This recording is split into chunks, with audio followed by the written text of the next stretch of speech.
All right, next, Democratic Senator Cory Booker joins us. He is a member of the Foreign Relations and Judiciary Committees. And Senator, I very much appreciate your time. So, look, it's low-hanging fruit, as I would say, when you look at what President Trump has said in the past about Qatar and Saudi Arabia.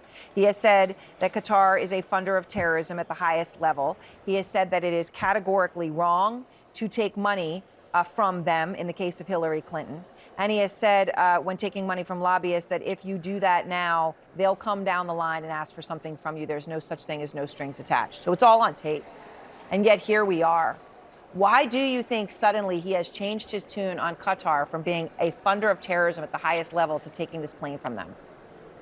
Well, remember, this is a president now that the Supreme Court gave a get-out-of-jail-free card. He has very little accountability for anything he's doing.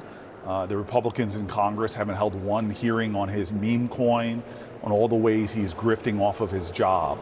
And so he's going to the Middle East at a time where his family's making literally tens of millions of dollars from his UAE crypto deal, now hundreds of millions of dollars of a plane being offered. And I think this is just the most blatant, gross examples of presidential corruption we've seen in a century.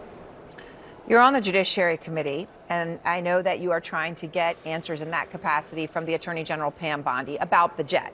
Now, just to give the context on Attorney General Bondi and Qatar, she's a former lobbyist for Qatar, reportedly paid $115,000 a month for her work for Qatar.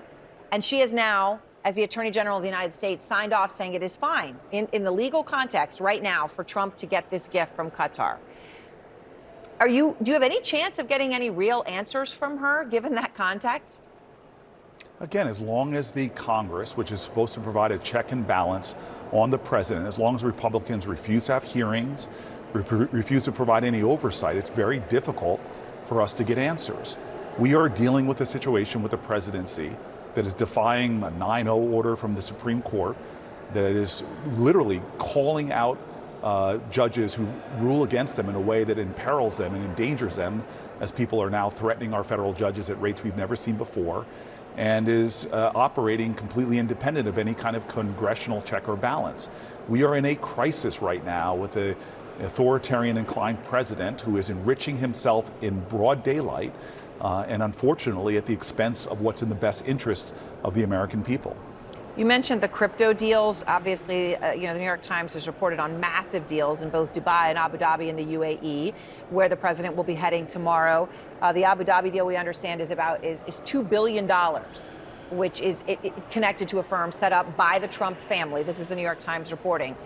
And the other context to this, Senator Booker, again, there's that. And if that isn't bald enough, there's this, which is that at the very same time, Trump is dismantling and taking apart the crypto fraud unit at the DOJ. And I know I sound like a bit of a broken record here, but is there anything that can be done about this as the U.S. government is structured and set up right now? Look, Americans disdain corruption and self-dealing politicians. It should not be a surprise to anybody that one of the first things this administration did through DOJ is get rid of accountability across the board. They got rid of accountability with inspector generals in department after department. Elon Musk, the richest man in the world, attacked the agencies that were investigating him. Americans hate corruption, and yet this president is doing it in broad daylight, really enriching himself at the expense of the interests of Americans. They're seeing their costs go up.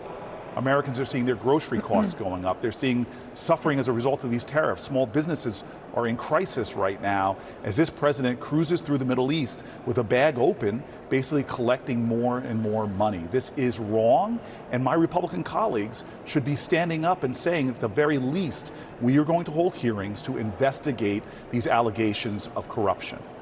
All right. Well, Senator Booker, I appreciate your time, and thank you very much.